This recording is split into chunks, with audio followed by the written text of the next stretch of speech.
Salam alaikum az-Zulflaoun, bonsoir. La conquête de l'Algérie en 1830 a été accomplie par la seule force des armes. Les soldats chargés de pacifier la nouvelle terre conquise n'étaient ni des hommes de lettres, ni des hommes de science. Le citoyen algérien n'avait vu chez les nouveaux conquérants que leur supériorité militaire. Une fois la colonisation entamée, les Algériens ont été chassés de leurs terres avec violence. La volonté des colons d'accaparer les richesses nationales n'était plus à démontrer. 69e anniversaire du déclenchement de la guerre de libération nationale, l'insurrection déclenchée en novembre 1954 n'était nullement une entreprise aventureuse, mais une révolution contre l'ordre colonial. Ils étaient 9, puis 22, et enfin des millions. Car il n'y a pas pire pour un citoyen que d'être exclu dans son propre pays. Subir une justice aux ordres, spolié de ses richesses nationales, humilié et enfin interdit de s'exprimer librement.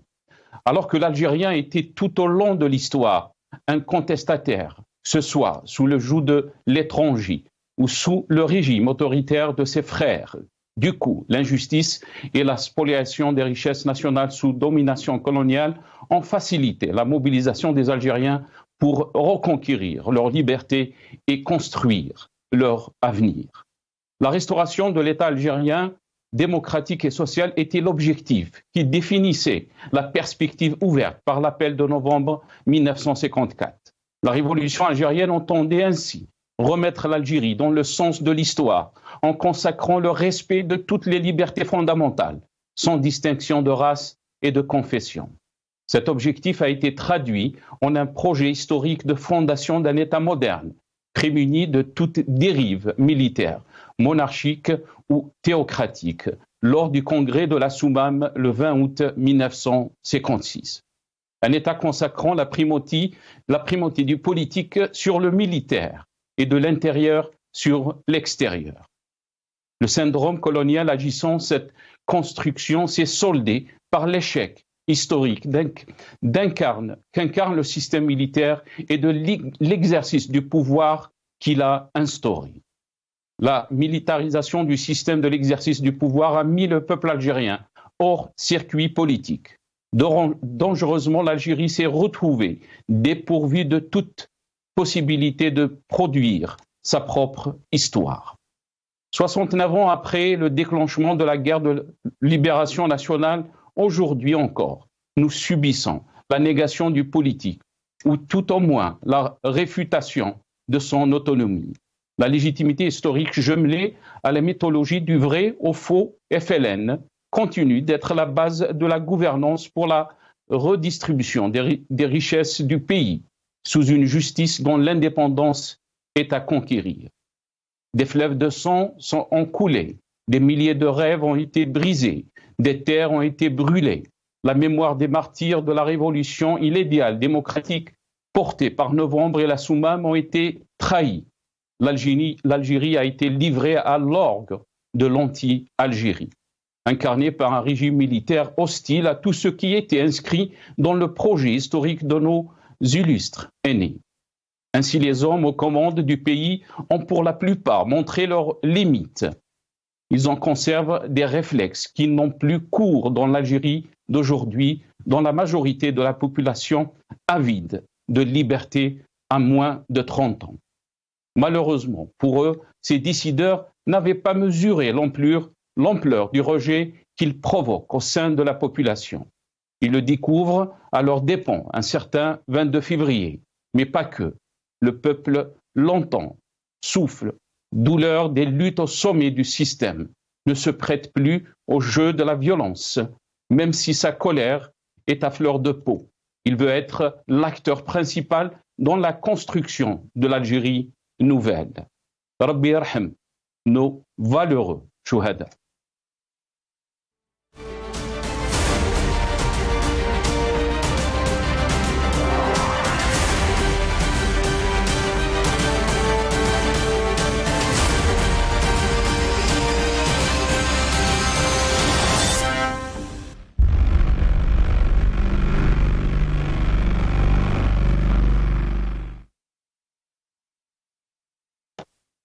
L'Algérie qui est devenue le 1er novembre 1954. Point d'interrogation, c'est le titre de notre émission pour ce soir. Et pour en parler, j'aurai le plaisir d'accueillir dans cette émission M. Sadr Sellem, historien et auteur. Il sera avec nous depuis la France, par téléphone. Sadr Sellem, bonsoir. Merci beaucoup d'avoir accepté l'invitation. Bonsoir. Merci. On aura aussi le plaisir d'accueillir Brahim Youssi, ancien cadre du MDA, depuis de 82 à 88. Il sera avec nous depuis la France via Skype. Si Brahim, marhaba bik, merci beaucoup d'avoir accepté l'invitation. Merci de m'inviter pour cette émission importante. Et je salue vos téléspectateurs et vos invités. Merci beaucoup, Ibrahim. On aura aussi le plaisir d'accueillir depuis Alger Maître Nabila Esmaïl, avocate militante politique. Elle sera avec nous depuis Alger, mais aussi Nourdine Aoussat, universitaire, analyste politique. Il sera avec nous depuis Paris. Et Dr Amira Bouraoui, médecin militante politique. Elle sera avec nous depuis Paris aussi. Sadr Sellem, je vais commencer cette émission avec vous. Merci encore une fois d'avoir accepté l'invitation. 1er novembre, date historique, date importante pour notre pays, déclenchement donc de la libération pour le pays. Qu'est-ce qu'on peut dire par rapport à cette date historique, Sadr Sellem? D'abord, le 1er novembre pose des problèmes pour des historiens. Abstraction faite des appréciations que l'on peut avoir sur l'actualité politique. Qui se résume par les novembristes ont été trahis par les janvieristes de 92. Moi, je résume. Et si on veut rentrer dans le détail, il faut plusieurs émissions pour expliquer pourquoi on n'a pas encore réalisé les objectifs très brièvement explicités dans la proclamation du 1er novembre.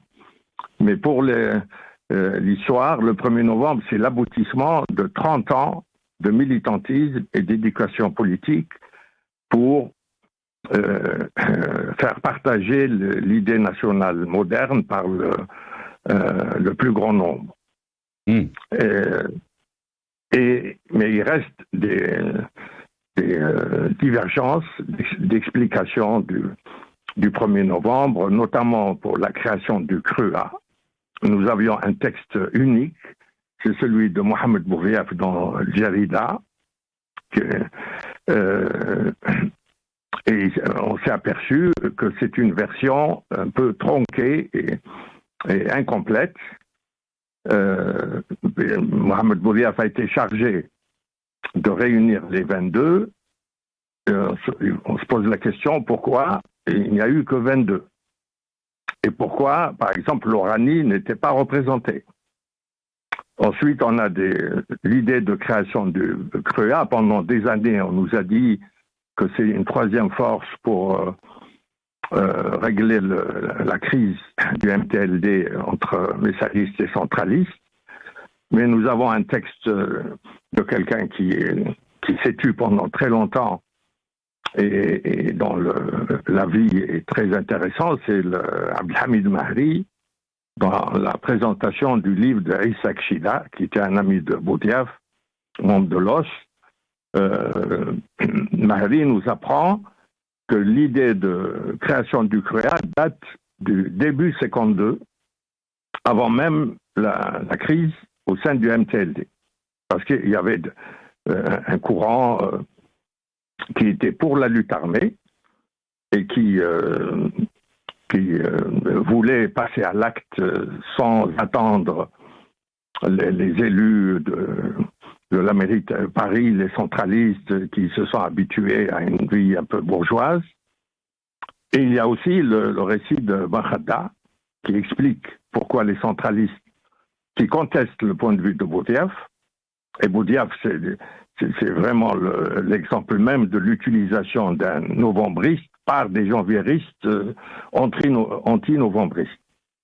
Et il y a surtout le récit de Marsas et de Bembella qui nous disent que la conception, le CRUA a été conçu comme un fœtus qui naît 9 mois après, au cours d'une réunion secrète à Troyes, à Montrouge, dans le domicile de Marsès, qui a duré une semaine, entre Ben Bella, Marsès et Boudiaf.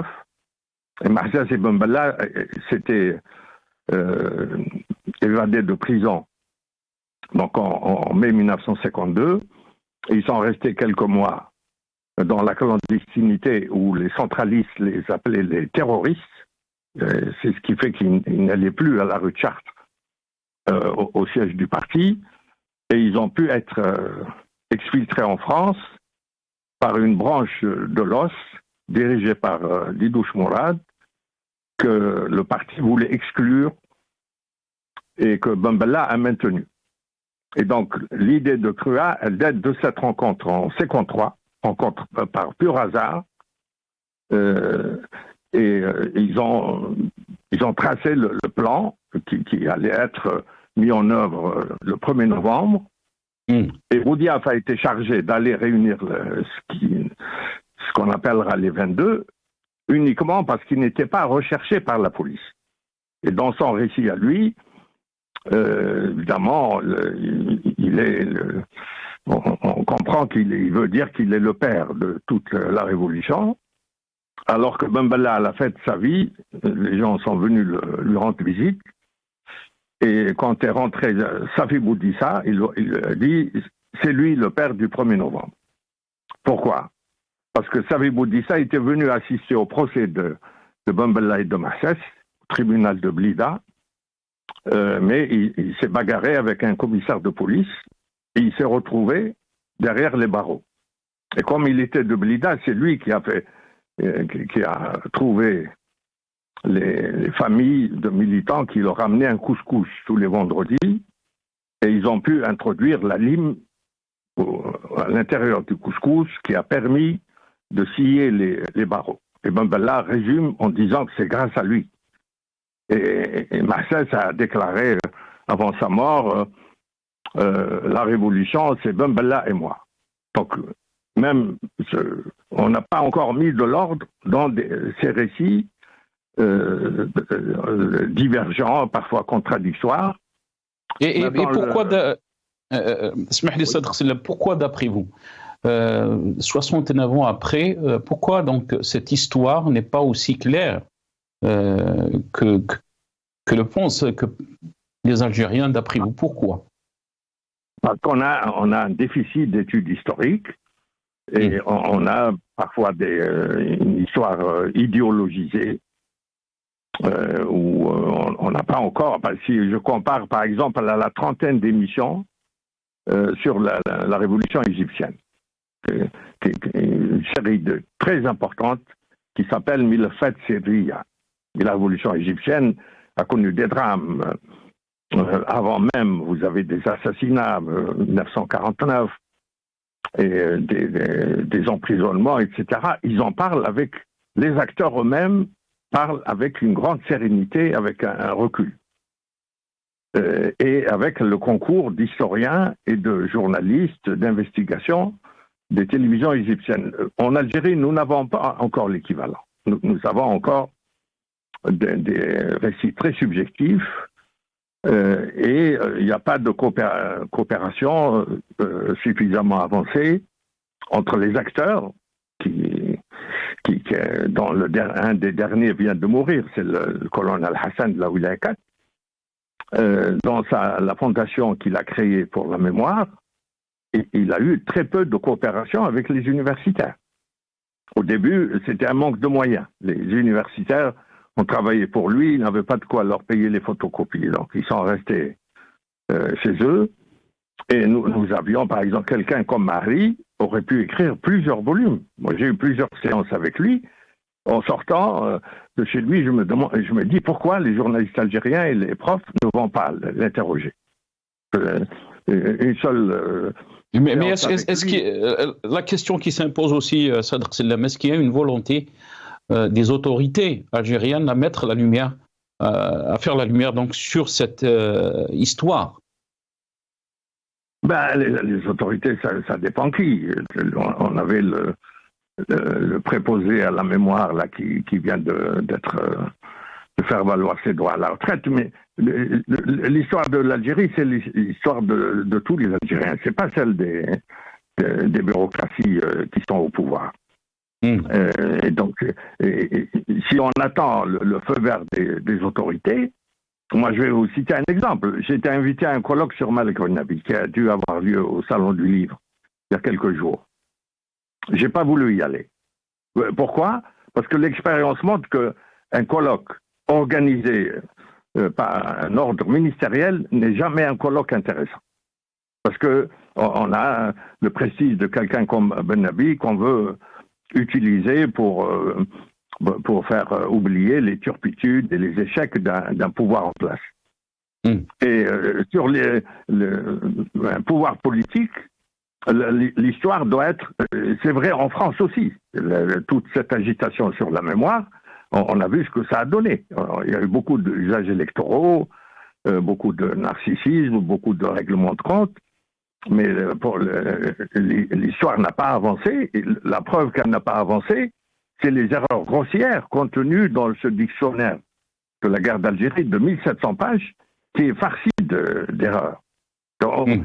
Cette agitation n'a pas eu de résultats concluants dans la recherche historique. On a encore une recherche faite par des idéologues historiens qui n'acceptent de travailler qu'avec des historiens idéologues, comme ceux de Crasque d'Oran, qui étaient les seuls interlocuteurs. Donc il ne faut rien attendre du pouvoir. Très bien. Vous avez parlé des 22... Vous avez parlé donc des 22 qui ont déclenché la guerre de libération nationale. Il faut rappeler la particularité de ces 22, c'est qu'ils étaient tous jeunes, Sadr Salem. Oui, les jeunes, c'est l'élite de l'élite. Ils venaient tous de l'os, mais ils auraient pu être 45 ou 54. Hein. Mais, à l'époque, il faut s'interroger sur les critères selon lesquels Boudiaf les a sélectionnés. Il a exclu tout ce qui était suspecté de sympathie encore pour Messali. D'où l'absence de l'Oranie. Vous avez des anciens, des novembristes anciens de l'os, comme Fartas, comme Boutlilis. Il n'y a eu que l'autre, la Bouchaïd, pour lequel Boudiaf a fait une exception. Ils étaient soupçonnés d'avoir des sympathies messalistes. Et là, c'est la responsabilité de Boudiaf. Ils auraient pu être beaucoup plus nombreux.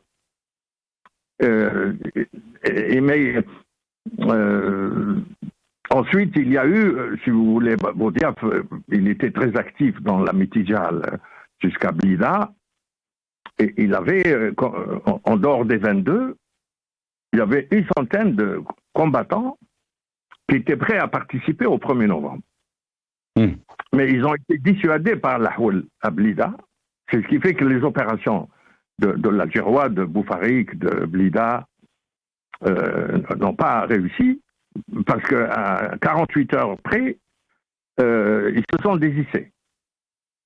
Et là, c'est grâce aux enregistrements de la fondation de la Wilaya 4 qu'on a quelques-uns qui vivent encore, qui ont révélé ces défections. Mais après, à partir de début 55, on les retrouve à la tête de la Hélène, donc de la Wilaya 4.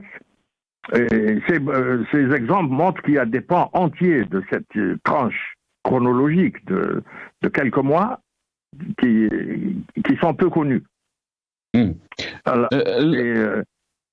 Sadr Salem, j'aimerais vous faire écouter donc cette petite vidéo de Ben Khedda, Rabbi Yarhamou. J'aimerais avoir votre aperçu juste après, votre analyse.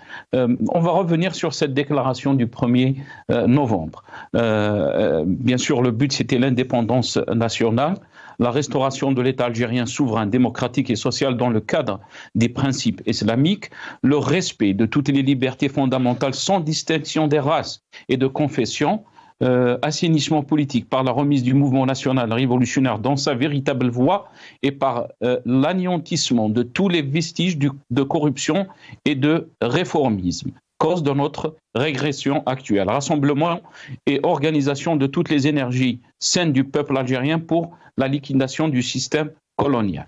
On va revenir sur d'autres objectifs, mais on écoute donc ces déclarations de Ben Khaddar. Birahmou, je reviens à vous. L'armée est au service de la nation, c'est-à-dire qu'elle est sous l'autorité directe et absolue du gouvernement qui exprime la souveraineté nationale. Elle n'est pas la source du pouvoir selon l'idée simpliste qui confond force armée et origine du droit et du pouvoir. Cette origine ne peut être que le peuple.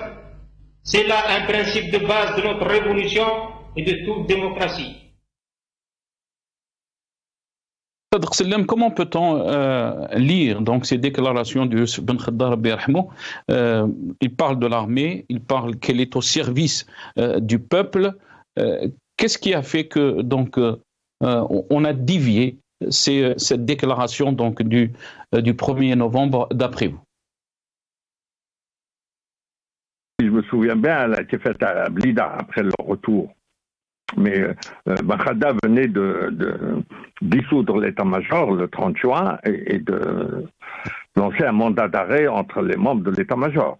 Et l'état-major s'est vengé par un des putschs les plus néfastes pour l'histoire algérienne, c'est qu'il a écarté ce discours, c'est celui d'un vrai démocrate, qui ne voulait pas de pouvoir militaire. Et là, on a besoin davantage d'explications sur les responsabilités, les principaux responsables du putsch de 1962. Ben Bella avait l'estime de tout le monde, et il faut expliquer pourquoi il a fait alliance avec quelqu'un qui était rejeté par tout le monde, qui s'appelait Boumedienne. C'est une des énigmes de cette histoire. Mais ça, il faut revenir loin avant même l'arrivée de Ben Khaddar au pouvoir, à la tête du GPRA, donc en fin août, début septembre 61. Et il y avait, Bentobel l'a dit, nous avons créé l'état-major et nous nous sommes occupés de diplomatie, de négociations secrètes. Et quand on a voulu voir ce que faisait Boumedienne, nous avons trouvé un État dans l'État, contre lequel personne n'a rien pu faire. Et même Boussouf s'est solidarisé avec le GPRA, contrairement à ce qu'on dit, Boumedienne promu par Boussouf, c'est vrai, mais après il s'est retourné contre lui. Boumedienne, il avait l'armée des frontières, alors qu'on le présente comme le chef de l'ALN.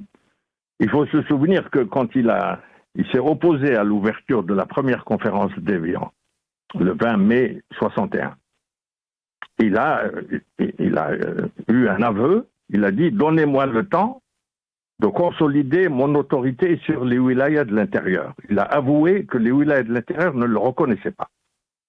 Et la crise de 62 a montré qu'il y avait au moins deux qui ne le reconnaissaient pas, c'est la wilaya 3 et la wilaya 4. Et la wilaya 2 de Boumedienne était d'accord avec eux jusqu'au putsch de l'Arbi Barjem. Donc, si vous voulez, la crise de 62 mérite d'être revue froidement pour situer les responsabilités. Donc, mais pour revenir à l'idée principale de votre émission, pourquoi on s'est éloigné des idéaux de novembre, ça a commencé pendant la Révolution.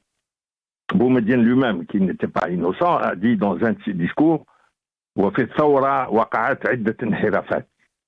la Révolution, il y a eu plusieurs déviations qui méritent d'être vues de près. Mais si vous voulez, avant de passer à... évidemment, aujourd'hui, moi, ma réponse est très rapide. Très rapidement, c'est ça, parce que ça serait très intéressant aussi d'organiser des émissions par rapport à ces dates historiques plus approfondies avec vous. Mais vous avez parlé des gens véristes. Qu'est-ce que cela veut dire? Est-ce que vous avez parlé aussi de l'État dans l'État? Est-ce que ça a été réaffirmé, si on peut dire, en 92,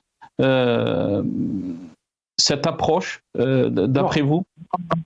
Moi, si vous voulez, Boumedienne, il a fait un putsch, mais après, bon, il s'est affirmé comme homme d'État, qui n'était pas très démocrate, certes, mais il était. Mais comparer les janvieristes du 11 janvier 92 à Boumedienne, c'est leur faire un très grand honneur, qu'ils ne méritent pas. Ils ne sont pas comparables à vous. On a changé de nature, ce n'est pas un changement de degré dans les insuffisances du pouvoir algérien. Boumedienne, bon, il n'a pas organisé d'élections libres, donc il n'a pas eu à les interrompre, mais le fait de laisser organiser des élections et puis de mettre le pays dans une guerre civile uniquement parce que les résultats des élections ont déplu à un quart-rang de généraux, c'est des anti-novembristes, ça. On ne peut pas appeler ça des patriotes. Au sens de patriotisme, pas les patriotes qu'ils ont armés à l'époque. Donc, là aussi, il faut respecter l'ordre chronologique. Pourquoi 4 mandats de Bouteflika n'ont pas réussi à effacer les traces des erreurs. Quelqu'un a dit la faute est pire que le crime, des fautes des janvieristes. Et l'Algérie paye encore le prix de ces décisions aventureuses prises au moment où on a décidé de mettre entre parenthèses le processus électoral uniquement parce que le résultat était déplaisant. Et vous avez des gens comme ça, sont les ennemis de la démocratie. Alors que les gens qu'ils incriminaient, c'est-à-dire les islamistes, accusés d'avoir un projet théocratique, etc., avec un peu d'action pédagogique, un jeune qui s'engage dans un mouvement islamiste peut devenir un musulman démocrate, à terme. Mais un général qui interrompt les élections uniquement pour défendre les privilèges d'une caste, c'est un ennemi de la démocratie. C'est un hopeless case, un cas désespéré pour la démocratie. Très bien. Merci beaucoup, Sadr Sellam. On va revenir dans d'autres émissions, mais je vous remercie beaucoup de cette analyse par rapport à l'histoire de notre pays. Sadr Sellam qui était avec nous, donc historien et auteur. Merci. Merci à vous. Brahim Younsi, je pense que Brahim Younsi est avec nous aussi. Voilà, c'est Brahim, marhaba bik. Merci beaucoup d'avoir patienté. C'est Brahim, marhaba bik. J'aimerais avoir votre aperçu par rapport, bien sûr, à cette date historique. Mais avant de vous donner la parole, on va faire passer ces déclarations donc, de Aït Ahmed, Rabbi Rahmou, et je reviens à vous très rapidement.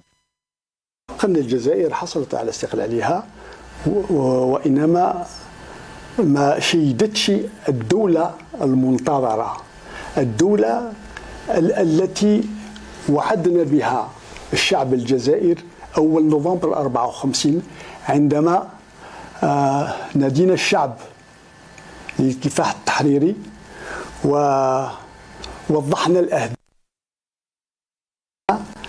ألا وهي تأسيس جمهورية ديمقراطية اجتماعية في إطار احترام مبادئ الإسلام. ولكن ظهر بعد 40 سنة أن لم تكن في الجزائر دولة، وإنما هناك زمرة من الجنرالات العسكريين والمخابرات هما اللي ماسكين زمام الأمور في الخفاء بدون ما يأخذوا مسؤوليات، بدون ما يعطيوا حساب. Donc ça c'était Aït Ahmed. Rabbi Rahmou, si Brahim, je vous laisse la parole. Sur quoi? Faire un commentaire sur ce que oui, je viens d'entendre de la bouche vous pouvez commencer d'abord par la... Je vais faire un commentaire et pour tout vous dire, je suis à 1000% d'accord avec ce qui vient d'être dit, mais que j'ai entendu et je connais l'émission et toutes les émissions qu'il avait données à Al Jazeera. C'est dire que effectivement, le 1er novembre se résume à ce qui vient d'être dit par Hosni Ait Ahmed, Allah yarhamou. C'est-à-dire que les objectifs ou l'objectif principal en dehors de l'indépendance nationale, évidemment, se résume dans ce paragraphe-là, dans cette phrase-là, la restauration de l'État algérien démocratique et social dans le cadre des principes de l'islam. Voilà ce qui résume la philosophie du 1er novembre. Et cela, il faut le dire, comme l'a dit si bien Hosni Ait Ahmed, n'a pas été réalisé, loin de là. Parce que le 1er novembre, la maturation du 1er novembre était très longue, très très longue. Et j'ai rencontré un certain nombre de personnalités et d'acteurs de la Révolution de novembre, bien qu'ils ne soient pas parmi les 22, comme Issa Kchida par exemple, qui en était, mais quelqu'un qui m'a raconté le fin fond des choses de la préparation du 1er novembre, qui est Mourad Boukchoura, par exemple. Et Mourad Boukchoura était un de ceux, comme Issa Kchida d'ailleurs, qui rassemblait, qui réunissait chez lui, dans sa maison ou dans son atelier de cordonnerie, les 6, et qui connaissait très bien. Il était très proche de Mohamed Boudiaf et très très proche de Mourad Didouche, par exemple. Et la préparation du 1er novembre n'est pas tombée du ciel. C'est des années de militantisme, c'est des années de lutte et de combat, à la fois politique et idéologique, à l'intérieur, bien entendu, du PPA, MTLD, où, il faut le dire, nous avions deux tendances. Une tendance qui était réformiste, il faut le dire, et une tendance indépendantiste, révolutionnaire. Et ce sont les indépendantistes révolutionnaires qui ont mené le 1er novembre, qui ont fait le 1er novembre, que nous ne voulions pas.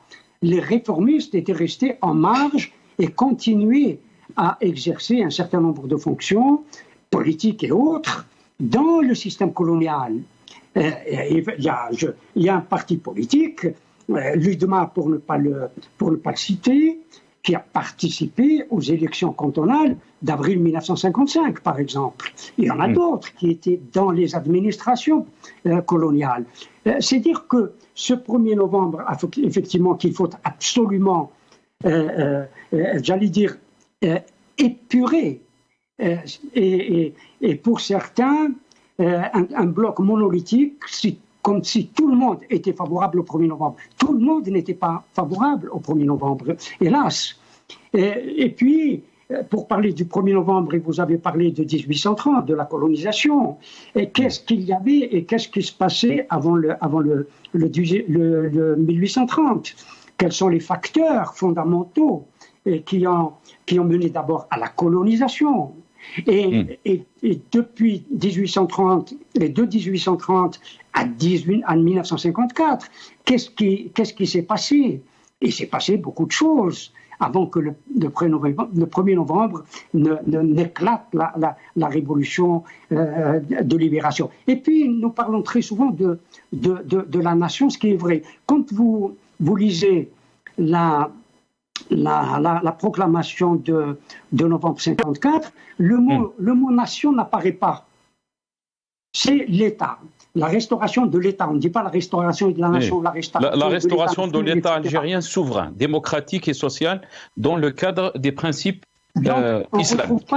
On ne retrouve pas la nation. Et c'est là. Mais la nation algérienne, qui pour certains était en formation, existe à travers le Front de Libération Nationale. Et le Front de Libération Nationale, son objectif était de libérer la nation. Et libérer la nation pour lui donner un État selon les traités qui sont devenues universelles, de Westphalie, si mes souvenirs sont bons, de 1683. C'est dire que l'État qui a été fondé est fondé selon le principe des nationalités et le Front de libération nationale considérait que la nation algérienne existait, était formée pour lui donner un État.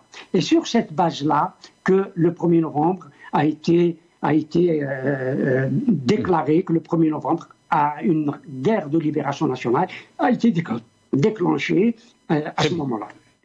Très bien. Je vais revenir, Ibrahim, à vous et j'aimerais avoir votre analyse par rapport à ce qui a été dit aussi. Nous avons eu l'indépendance du pays, mais nous n'avons pas libéré le peuple. Ali Yahya Abdel-Nour, on va écouter Ali Yahya Abdel-Nour. Qu'est-ce qu'il avait déclaré donc par rapport à cette question? On l'écoute et je reviens à vous très rapidement. Qu'est-ce que c'était?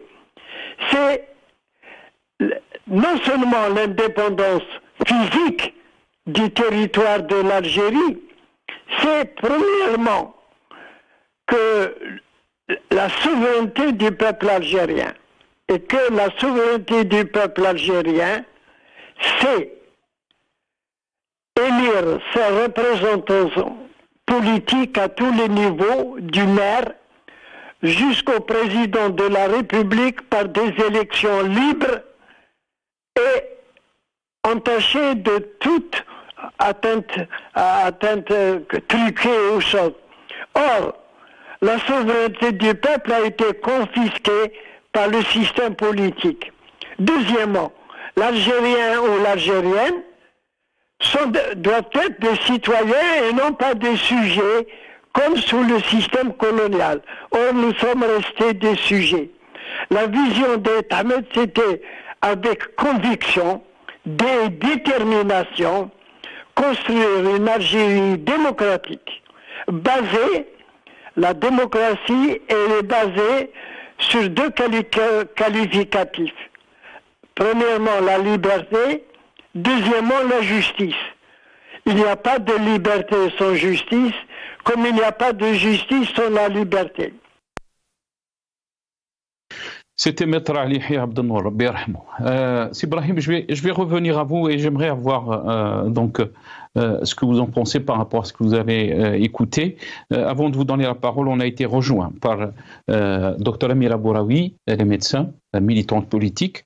Amira Bouraoui, bonsoir, merci beaucoup d'avoir accepté l'invitation. Marhaba bik.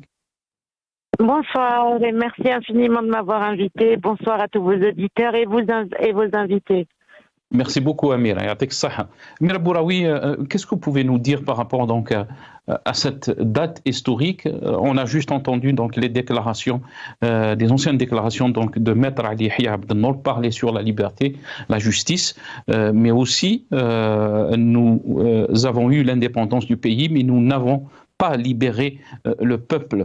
Amira Bouraoui, quel est votre sentiment par rapport à cette date historique? Amira? Qu'est-ce que je peux dire de plus que n'a dit Maître Ali Yahya Abdel-Nour? Il n'y a pas de liberté sans justice, et il n'y a pas de justice sans liberté. C'est vrai que le 1er novembre représente une date symbolique importante pour tous les Algériens.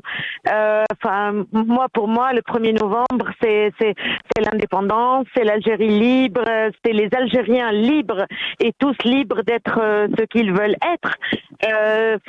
Moi, j'ai été élevée comme ça. Hein. J'ai un papa qui était très patriote, nationaliste. Pour lui, le 1er novembre, il nous l'a incrusté un peu dans les veines, quoi. Et puis, quand je lui disais comment est venu le 1er novembre, papa me disait, on était dans l'école française. Et puis, mais on était des Algériens. Et puis, on nous apprenait liberté, égalité, fraternité. Qui venait de l'école française. Mon père se disait liberté, égalité, fraternité. C'est-à-dire qu'en tant qu'Algérien, il voulait une liberté, égalité, fraternité, mais en tant qu'Algérien. Et donc, c'est comme ça, et à travers cette instruction et l'école, parce qu'il faut le rappeler à chaque fois, c'est l'instruction et l'école qui ont appris à ces Algériens, qui ont été les architectes de la révolution, parce que Abben Ramdan et parce que ceux qui ont fait en sorte que le 1er novembre existe, ce sont des gens qui ont étudié, qui ont travaillé, ce sont des Algériens instruits qui ont fait en sorte de travailler la liberté et la libération de l'Algérie et qui ont fait en sorte que le 1er novembre existe. Ce n'est sûrement pas à travers les gens aujourd'hui qui essayent de s'accaparer un petit peu le 1er novembre avec cette manière répressive et de nous laisser, de nous prendre notre liberté. Moi, le 1er novembre, pour moi, c'est la liberté et je continuerai à militer pour la liberté. Amira Bouraoui, désolé, peut-être je vais vous poser une question par rapport à votre affaire. Il faut juste rappeler que ce 30 octobre dernier, le tribunal de Constantine, le procureur de la République a requis 10 ans de prison ferme contre vous, assorti d'1 million de dinars d'amende avec le maintien du mandat d'arrêt international lancé à votre encontre.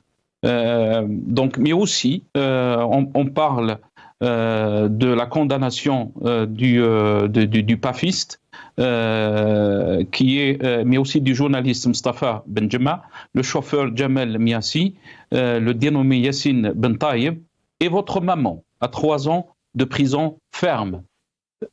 Quelle est votre réaction, Amira Bouraoui? Oui, on condamne. Bon, je vais vous dire quelque chose. Moi, mon sort m'intéresse peu aujourd'hui par rapport au sort de ceux qu'on essaye de faire payer à ma place parce que j'ai juste décidé de ne pas repartir encore en prison parce qu'on m'avait emmené en prison en 2020 juste parce que je me suis opposée à Tebboune. Et puis, parce qu'avant Tebboune, je m'étais opposée à Bouteflika, mais il faut des opposants dans un pays. C'est quoi un pays s'il n'y a pas d'opposition? Ce n'est plus un pays, mais c'est juste une dictature. Donc, on a voulu me faire payer ça. Moi, j'ai réussi à partir, et donc on me fait payer ça à travers mes proches, ma mère, mon cousin, mes amis, tels que Mustafa Benjama, des gens qui ne me connaissent pas, que je ne connais pas, tels qu'un chauffeur de taxi qui n'a fait que son travail de chauffeur de taxi et qui savait même pas qui j'étais, et du monsieur de la PAF. Oui, ça fait mal. Ça me fait profondément mal, au point où je parle parfois à mes proches aujourd'hui en leur disant et si je rentrais en Algérie, ma'lish, et ils libèrent au moins les autres parce que c'est des innocents. Donc après on me dit même si tu rentres, ils ne vont pas les libérer, ils vont te mettre en prison et puis eux aussi seront en prison. Donc je ne sais plus quoi penser en fait.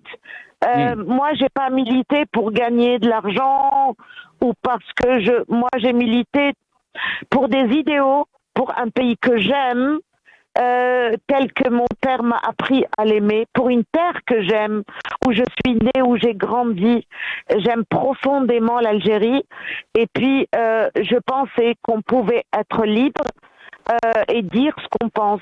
Et même si on a tort, sans avoir à aller en prison, et encore moins qu'on emprisonne les gens que vous aimez, pour vous faire payer les choses. On est en train de parler de cette date historique, Amira Bouraoui, 69 ans après. Il faut rappeler que la plupart des 22 qui ont déclenché cette guerre, le 1er novembre 54, c'était des jeunes.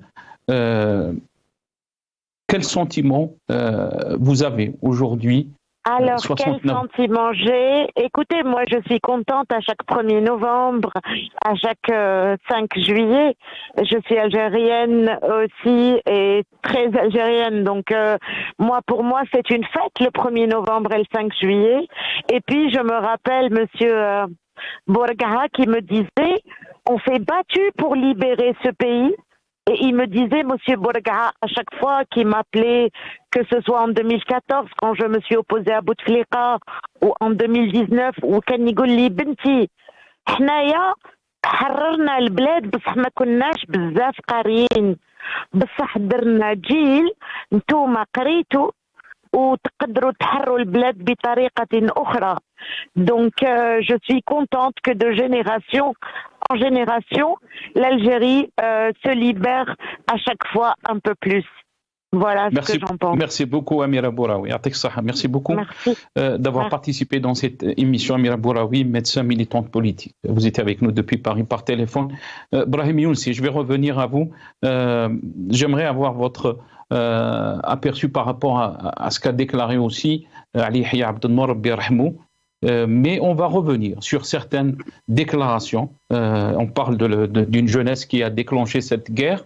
Et quand on revient sur les déclarations de Salah Goudjil, qu'il dit donc, dans une allocution, si on peut dire, à Luanda, en Angola, donc il dit l'Algérie connaît une forte dynamique vers le changement démocratique constructif à la faveur des grandes réformes contenues dans le programme du président de la République qui s'est engagé à construire une Algérie nouvelle qui renforce les principes de transparence, d'intégrité, de bonne gouvernance et d'alternance pacifique des pouvoirs prévalents et qui consacre les fondements de l'État de droit. C'est vrai. Oui. Quelle est la question? Je ne sais pas si vous avez entendu les déclarations de Ali Yahya Abdel-Nour. Oui, j'ai entendu la déclaration d'Ali. Je fais un commentaire là-dessus. Absolument. Évidemment que je partage, comme j'ai partagé ce que, il y a une dizaine d'années, peut-être davantage, Hussein El-Ahmed à propos du 1er novembre. Et il avait parfaitement raison. Malheureusement, Hussein El-Ahmed avait pris position pour l'amputation d'une partie de la déclaration qu'il avait faite à Al Jazeera.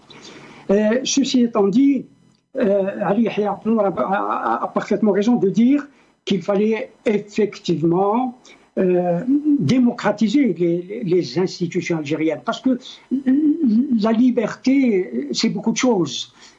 C'est quelque chose de complexe. Mais parler de la démocratie dans le cadre posé par la déclaration du 1er novembre, la proclamation du 1er novembre, est beaucoup plus compréhensible par la population.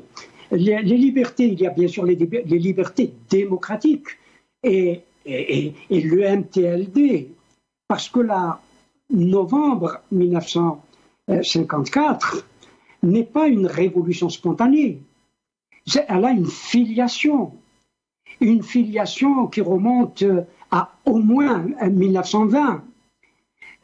C'est dire que c'est un long processus pour arriver à la conflagration, à l'insurrection de novembre 1954, pour arracher les libertés démocratiques. Mais ce qui est vrai, c'est que au moment de l'indépendance, il y a eu ce qu'il y a eu. C'est vrai que les libertés publiques, à cause des conflits, je n'ose pas dire de la guerre civile qui a opposé les Algériens entre eux sur la question de pouvoir, alors que en principe, ils s'étaient mis d'accord, pas entièrement, en juin 1962, pour rentrer unis en Algérie et former des institutions, mettre en place des institutions prévues par la plateforme ou le programme politique, le programme, j'allais dire, de gouvernement qui a été voté à l'unanimité à Tripoli en juin 1962.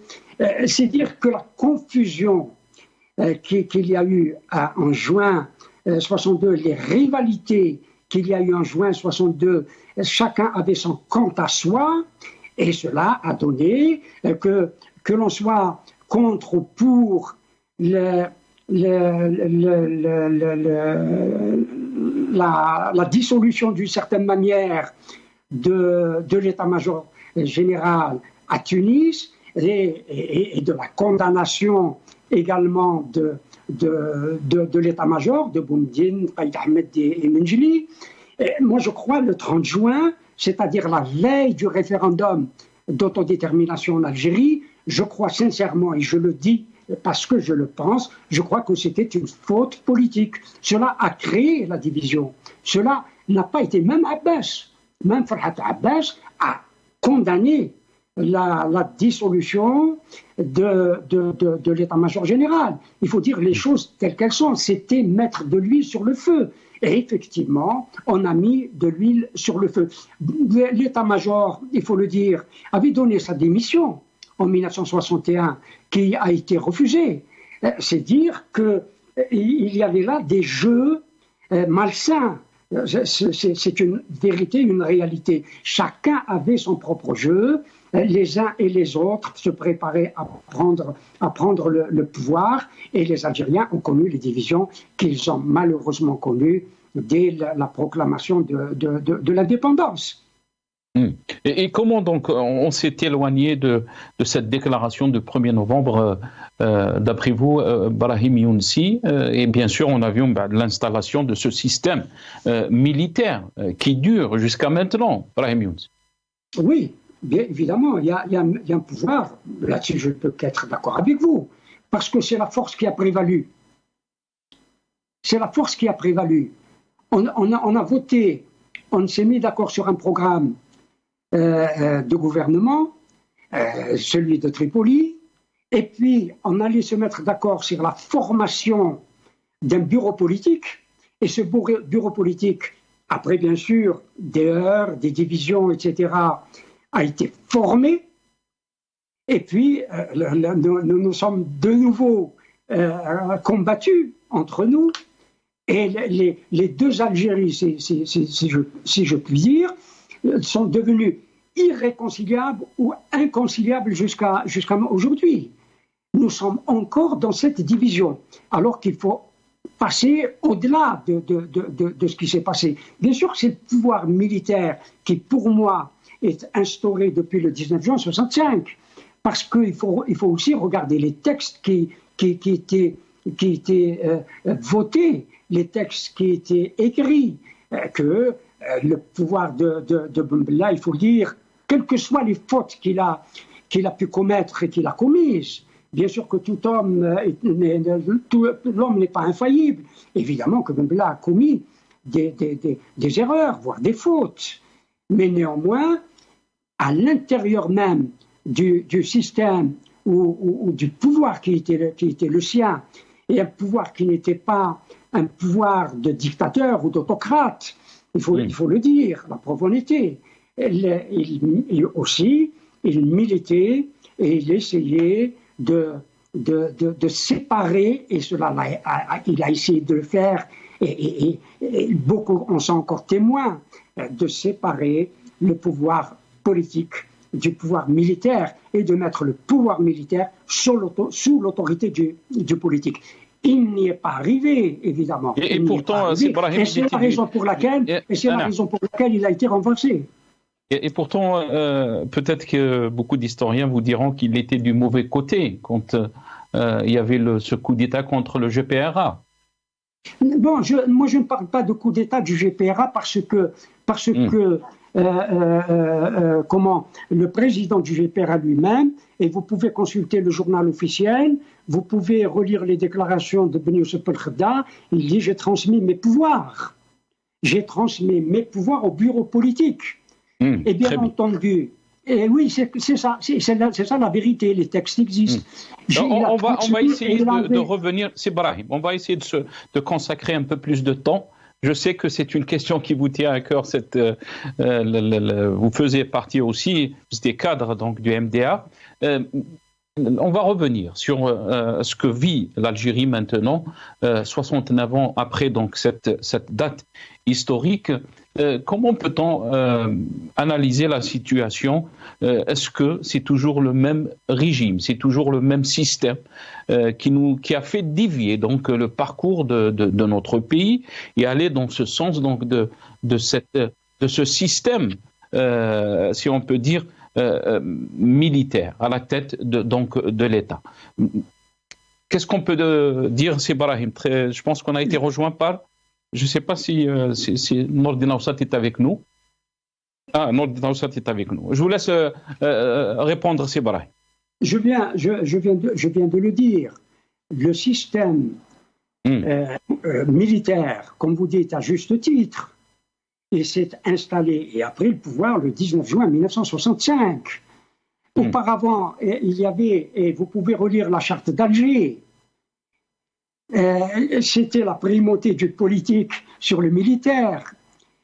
Et la charte d'Alger consacrait la primauté du parti sur le militaire. Et il y a eu des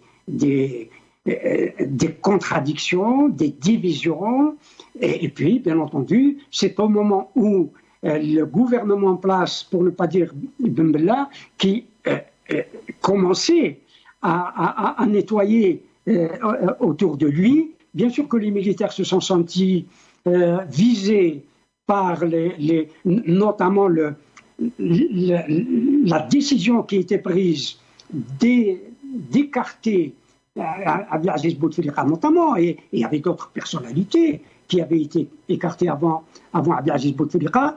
Le chef j'allais dire, de la junte militaire s'est senti menacé et a fait un coup d'État qui s'est avéré très facile à faire. Très bien. Restez avec nous, Brahim Younsi. On a été rejoint par Nordin Awsat, universitaire, analyste politique. Il est avec nous depuis Paris, via Skype. Nordin Awsat, bonsoir. Merci beaucoup d'avoir accepté l'invitation. Nassar, merci aussi pour votre invitation. Salam alaikum à tous les téléspectateurs et téléspectatrices d'El Maralibiya. Je salue aussi mon ami et frère Brahim Younsi. Wa alaykoum salam. Marhaba bik, c'est Nordin. C'est Nordin, yani 1er novembre, 69 ans après, qu'est-ce qu'on peut dire donc par rapport à cette date historique? Bien sûr, le constat, on va revenir par rapport à ce que nous vivons 69 ans après, mais j'aimerais avoir votre aperçu, votre réaction par rapport à cette date historique, Nordin Awsat. Nous, Nassar, dans ma famille,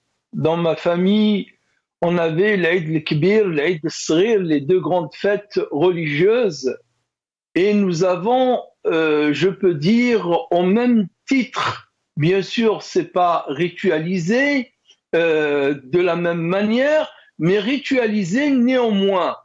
On était une famille nombreuse et donc on tendait le linge sur le balcon pour le faire sécher. Mais le 5 juillet, le 1er novembre, il n'y a rien sur le balcon. Nous habitions au 7e étage d'un immeuble, dans un quartier populaire au sud d'Alger. Il n'y avait rien à part le drapeau national.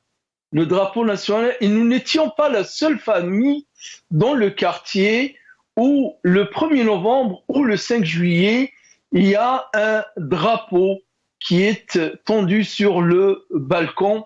Et c'était comme cela depuis que j'ai mémoire, je dirais, depuis 65-66 jusqu'à, je dirais, la fin des années 70, c'était comme ça. Le 1er novembre, à Sinassal, c'est une renaissance, c'est une résurrection.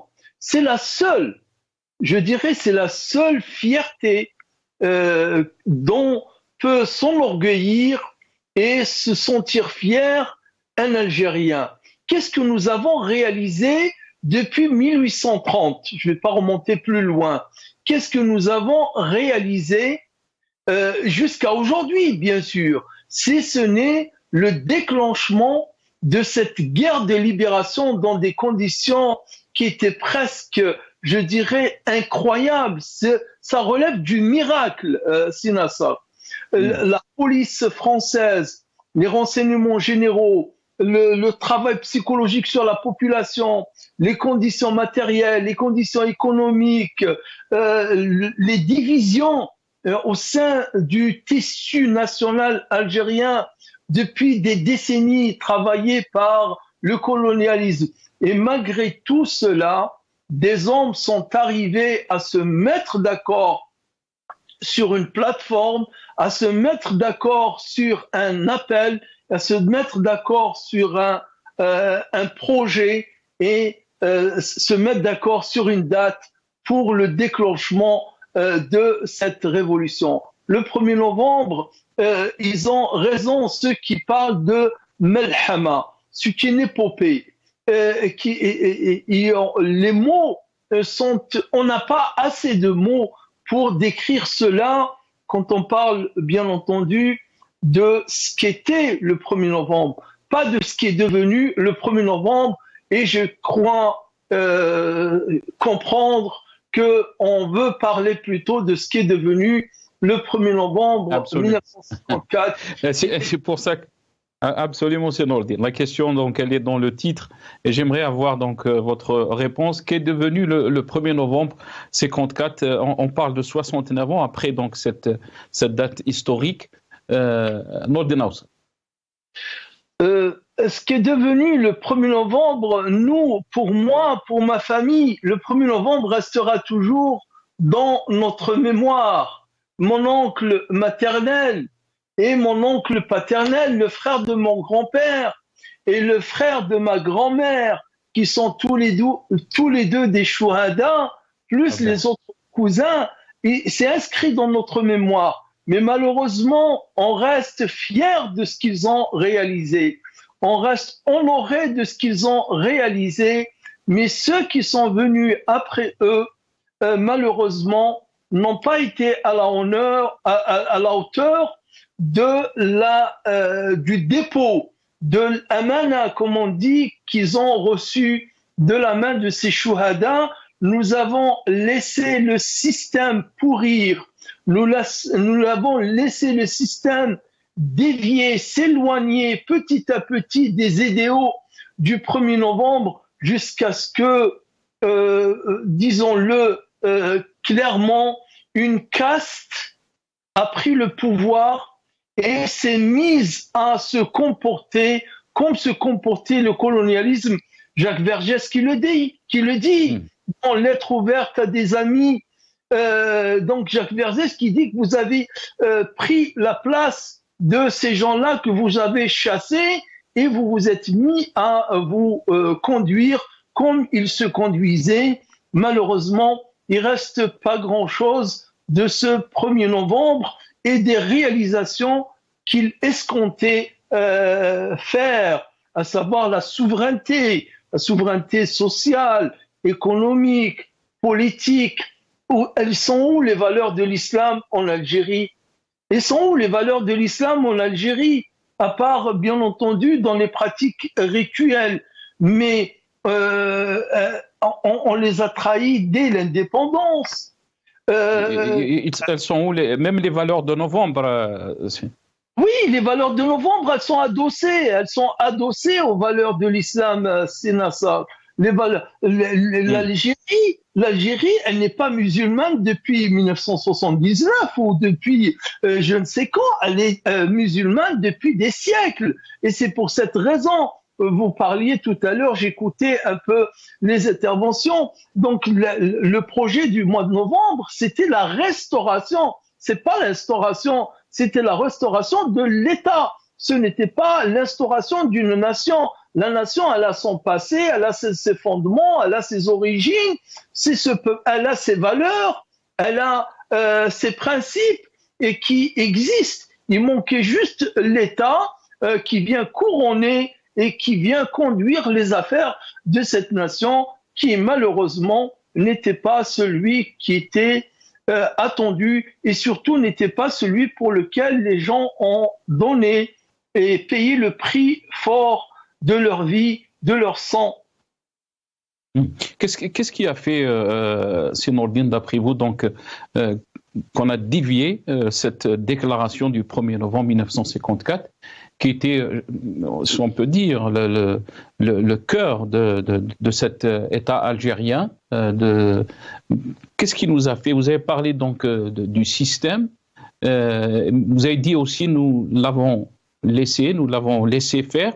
Nous, c'était qui pour vous, c'est Nordine? Nous, c'est un peu le peuple. Nous avons tous notre part de responsabilité. Il ne faut pas chercher à faire porter le chapeau uniquement aux colonels et leurs compères galonnés. Eux, ils ont la plus grande responsabilité. Eux, ils ont la part la plus grande de cette responsabilité de la déviation du système, des principes qui étaient ceux pour lesquels les gens ont combattu, les gens se sont sacrifiés. Mais il y a aussi la participation de tous. L'armée, l'ANP et ses colonels, sans le FLN, ils n'auraient jamais pu réaliser et garder la mainmise du militaire sur le politique. C'est qu'il y a le FLN qui a servi de faire valoir à cet état-major militaire ou à ce ministère de la Défense nationale pendant longtemps. Bien entendu, ils étaient à l'intérieur, dans le comité central, dans le bureau politique du FLN, et donc il y avait, je dirais que les responsabilités, elles sont partagées. Il y a des historiques qui ont laissé leur image d'historique être utilisée par le système. Il y a des hommes politiques qui étaient dans des appareils très importants comme le FLN et les autres organisations de masse qui aussi ont servi. Et il y a, bien entendu, une partie de cette population qui se sont contentés de prendre quelques miettes du gâteau et ils se sont laissés corrompre. Parce que dans la corruption, il y a le corrupteur, il y a le corrompu. Ici, il n'y a pas de corrompu, il ne peut pas y avoir de corrupteur.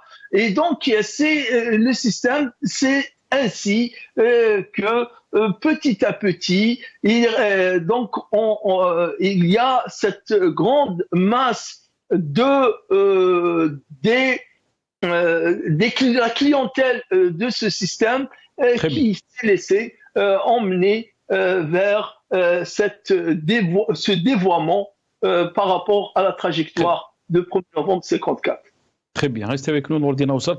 Brahim Younsi, bien sûr, il y a eu des événements successifs dans l'histoire de notre pays. On a parlé bien sûr de la révolution d'octobre, ou les événements d'octobre, le 5 octobre 88, l'arrêt du processus électoral en 92, mais aussi les 20 ans de Bouteflika pour en arriver au Hirak de 2019. On va écouter ce passage donc du rapporteur spécial par rapport donc à sa visite en Algérie et je reviens à vous très rapidement. On veut être libre, on veut une société libre, on veut une démocratie. Et aujourd'hui, la preuve en est le Hirak.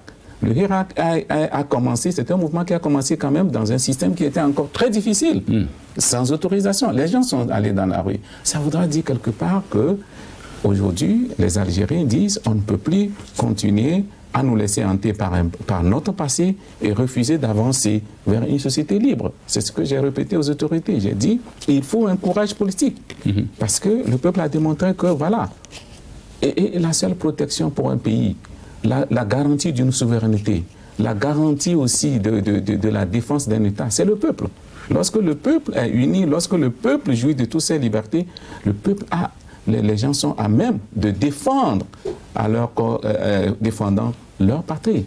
Et aujourd'hui, je pense que le fait que on utilise ou l'argument d'un passé, il est évident, on dit souvent il faut apprendre du passé, mais il ne faut pas se laisser emprisonner par le passé pour ne pas avancer dans l'avenir. Brahim Younsi, on veut être libre, est en train de dire donc Monsieur Woul, le rapporteur spécial de l'ONU. Comment peut-on décrire la situation que nous vivons, Brahim Younsi, quand on parle de tous ces sacrifices, quand on parle de cette date historique? Le peuple algérien cherche toujours donc sa liberté, si on peut dire, Brahim Younsi. Tout à l'heure, vous parliez de liberté et de justice, ce qui est tout à fait exact. Mais la liberté, il n'y a pas de liberté anarchique. La liberté est aussi entourée ou canalisée par la loi. Parce que sinon, ça serait l'homme devient un loup pour l'homme. Ça sera comme dirait Hobbes, l'ensauvagement. C'est par la loi. Quand la loi est démocratique, quand un Parlement qui, dans la fonction est de faire la loi, de voter la loi, et une loi bien entendu fondée sur le principe démocratique, et bien entendu, les libertés ne peuvent qu'exister. Mais parler de la liberté sur un plan théorique, cela ne veut rien dire. Sans loi démocratique, il ne peut pas y avoir de liberté. Et sans loi démocratique, il ne peut pas y avoir de justice. C'est cela. Est-ce qu'on peut dire qu'il y a ni liberté ni justice en Algérie? Comment? Est-ce qu'on peut dire qu'il n'y a ni liberté ni justice en Algérie Évidemment. de 2023? Oui, oui, 1000 fois oui. Il n'y a ni liberté ni justice, hélas. Il n'y a ni justice tout court. J'allais parler de justice pénale parce que il n'y a pas de justice, et je le dis souvent, il n'y a que des tribunaux chez nous. Et puis, bien entendu, la liberté, non, je fais contre les militants ou d'autres. Moi, je considère que beaucoup de détenus de droit commun sont victimes du système. Et je les considère, pour beaucoup d'entre eux, sinon tous, en tout cas la plupart, comme des détenus politiques. Parce que si vous connaissez des gens qu'on a mis en prison pour des broutilles et sous des prétextes totalement fallacieux, vous avez les prisons algériennes sont pleines de gens incarcérés pour des raisons fallacieuses, qui n'ont commis aucun crime et aucun délit que la loi peut punir. Voilà. Et il y a bien entendu aucune liberté d'expression, ceux qui s'expriment de liberté politique, qui sont embastillés. C'est dire, non, dans notre pays, il n'y a hélas, 1000 fois hélas, ni justice, ni liberté. Très bien. Nordine Aoussat, même question pour vous, Nordine Aoussat. Qu'est-ce que vous en pensez de la situation que vit notre pays? On parle, bien sûr, vous avez parlé des sacrifices des membres de vos familles, de votre famille, Rabbi Yarhamhum, mais aussi des shuhada. Comment peut-on décrire la situation que nous vivons? Il y a beaucoup d'observateurs peut-être qui vont loin, qui font le parallèle par rapport à ce qui s'est passé pendant la libération de notre pays, ce combat pour libérer l'Algérie, mais aussi par rapport à ce que fait ce système en ce moment. Qu'est-ce que vous en pensez? Ça, je m'excuse, j'ai pas vraiment saisi le sens exact de votre question. Ceux qui vont plus loin, Brahim Younsi, essayent donc de faire le parallèle, si on peut dire, par rapport à ce qui s'est passé dans les années de combat pour la libération, mais aussi ce que subit le peuple algérien avec le système en place. Absolument, Sénassal, on se rappelle tous, on se souvient, pendant les premières semaines, les premiers mois du Hirak, un cri spontané, c'est pas un cri ou un slogan idéologique ou politicien qui a été scandé par des centaines de milliers d'Algériens, Istiqlal, Istiqlal, Istiqlal. Je t'assure que la première fois que je l'ai entendu, j'ai eu la chair de poule de me dire, tiens, 2019, nous continuons encore à revendiquer l'Istiqlal alors que nous sommes censés l'avoir réalisé il y a de cela très longtemps, presque 60 ans. Donc c'est pour cette raison. Malheureusement, c'est-à-dire qu'on a sorti un colonialisme et on a mis à la place un autre système qui se comporte comme, bien entendu, toute chose égale par ailleurs. Donc, toute comparaison n'est pas totalement raison, mais sur des points, c'est tout à fait la même chose. Que ce soit le socialisme qui était censé instaurer une certaine justice sociale, le peuple algérien qui était privé de sa liberté. C'est la guerre de libération, c'était une guerre populaire. Elle devait servir au peuple. Finalement, elle a servi à une nomenclatura politico-militaire. C'est ça. Il a raison, tout à fait raison. C'est Brahim Younsi quand il dit il n'y a pas de justice, il n'y a pas de liberté. En plus, cette question de liberté, il faudrait garder la tête un peu froide et sur les épaules. Liberté, c'est un concept philosophique. La liberté chez un Américain ou la liberté chez un, je sais pas moi, un Allemand, un Suédois, un Français, un Italien, n'a pas forcément la même signification. Mais par contre, quand on dit une démocratie, comme avait parlé tout à l'heure Yahya Abdel-Nour, que les élections à partir de la mairie à la présidence, que ça soit des élections transparentes, que ça soit des élections libres, que le citoyen exprime librement ses choix, voilà ce pourquoi nous devons nous battre et voilà ce que nous devons revendiquer. C'est ça, à partir de cela, tout le monde jouira de sa liberté, la liberté d'expression, la liberté d'aller et venir, la liberté de sortir et de rentrer sans qu'on lui demande où tu vas ou d'où tu viens. Il est libre, voilà. Donc, et l'Algérien qui était privé de tout cela, les laissés-passer, on ne pouvait pas partir d'une ville vers une autre sans un laissez-passer. Aujourd'hui, nous vivons quelque chose qui est presque similaire avec ces interdictions de sortie du territoire national ou interdiction de rentrer sur le territoire national. Mais je dirais, c'est triste d'en arriver là après 61 ans d'indépendance. Mais c'est pas possible. Très bien, restez avec nous. Très rapidement, Brahim Younsi, sur ce point, Brahim Younsi, est-ce qu'on peut comparer, bien sûr, il y a eu ce slogan, Istiqlal, Istiqlal, ça a été rappelé par Sinourdine. Est-ce que, pour dire, les Algériens, pour dire aussi que notre indépendance n'a pas été parachevée, si on peut dire, et pourtant le combat, le Hirak était pacifique, totalement différent, bien sûr, de la guerre de libération. Très rapidement, c'est vrai.